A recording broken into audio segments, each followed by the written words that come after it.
बिस्मिल्लाहिर्रहमानिर्रहीम।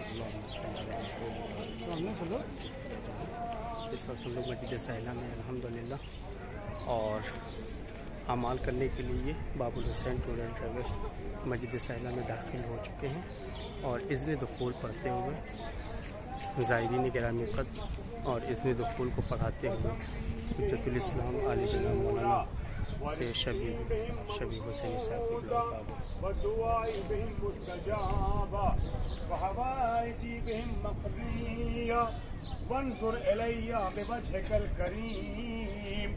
नज़रतन रहीमतन अस्तौजिबु बिहल करामत इंदक सुम्मा ला तस्रिफ़ अन्नी अबदन बिरहमतिका या अरहमर राहिमीन या मुक़ल्लिबल क़ुलूब वल अब्सार। ये मस्जिद साहिला का एक नज़ारा है अल्हम्दुलिल्लाह।